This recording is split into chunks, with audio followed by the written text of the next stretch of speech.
విడిచిపెట్టి నీళ్ళలో పోయింది. అప్పుడు ఏమైంది? ముసలినా మసలి కన్నడలో మసలి అంటారు, తెలుగులో ముసలినా.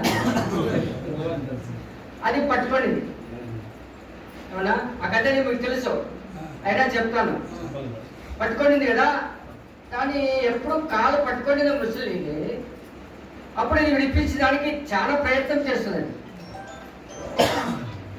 ఏనుగుకి భూమి పైన ఉంటే బలము, ముసలికి నీళ్ళు ఉంటే బలం. తన స్థాన బలం అంటారు దానికి. ఆ స్థాన బలం లేకపోతే అది చెప్తాడు ఆయన. ఈ వెంట్రుకలు మీ తలకాయ పైన ఉన్నప్పుడు ఎట్లా ఉంటాయి? కొబ్బరి నూనె అంటిస్తారు, ఇంకా పెయింట్ కొడతారు దానికి, ఇంకా ఏమేమో బాగా అన్నీ చూసుకుంటారు కదా. అవి కట్ చేసి విసిరారనుకోండి, కింద పడినాయి అనుకోండి, కాళ్ళు తొక్కుతారు, ఏమేమో చేస్తారని. అదే మీ తలపైన ఎప్పుడు ఎవరైనా కాళ్ళు తొక్కితే మీరు ఊరుకుంటారా? ఎంత గౌరవంగా ఉంటాయి మీ తలకాయ పైన ఉన్నంత వరకు. అంటే స్థాన బలం ఆడున్నంత వరకు దాని గౌరవము, దాని పూజ్యత, దానికి విలువ, దానికి ఎంత బాగా చూసుకున్నారు. ఎప్పుడు ఆ స్థానాన్ని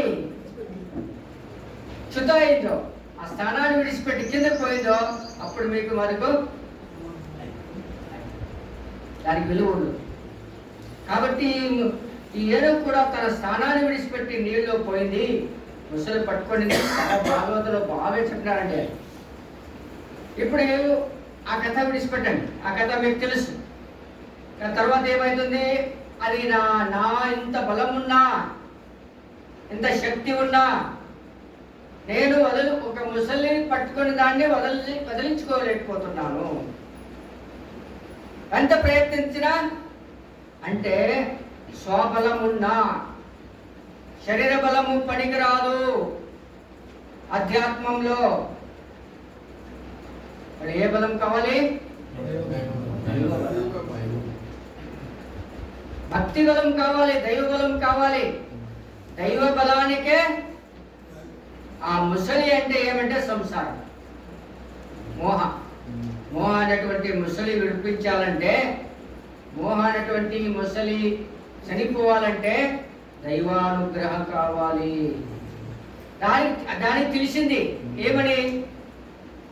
నన్ను ఇప్పుడు ముసలి పట్టుకొనింది, నా బలం ఎంత ప్రయోగించినా విడిపించుకోలేకపోయినాను, ఇక వేరే మార్గమే లేదు. ఎవరు తప్ప? భగవంతుడు తప్ప వేరే మార్గము లాతపరం ఉందనైనా. ఇక నీకన్నా ఇంక నాకు వేరే తప్ప, నీకన్నా వేరే నాకు మార్గమే లేదు. భగవంతుడా నన్ను కాపాడు, ఈ ముసలి నన్ను పట్టుకొనింది. అప్పుడు ఆయన కృష్ణుడు చక్రాన్ని విధిస్తాడు, ఆ ముసలిని కట్ చేస్తుంది. అప్పుడు ఇది భక్తితో నీళ్ళు తీసుకొని వచ్చి అభిషేకం చేసి భగవంతుడు పూజిస్తుంది, పూలు తీసుకొని వచ్చి భగవంతుడు పూజిస్తుంది అనేటువంటి కథ ఈ గజేంద్ర మోక్ష కథ. ఇది ఈ గజేంద్ర ఆ ముసలి కథ కాదు, ఇది మన కథ. అది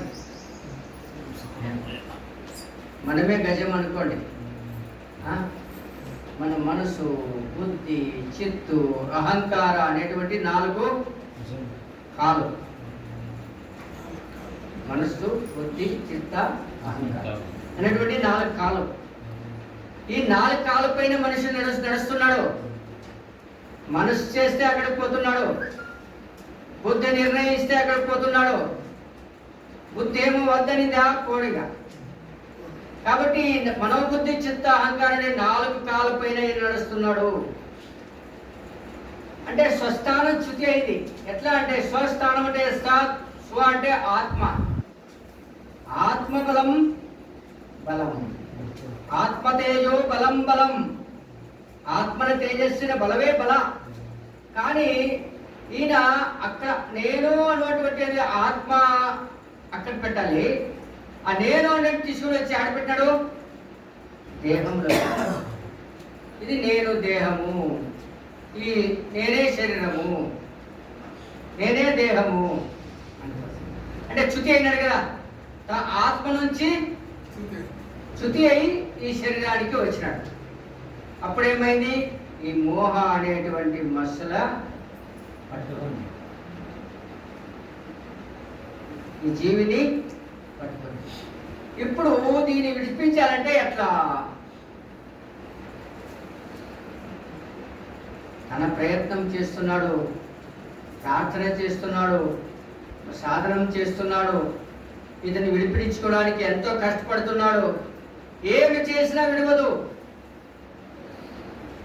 అక్కడ దైవబలము అక్కడ అయితే ఇక్కడ గురుబలము కావాలి. గురువుని శరణాగతి పొందాలి.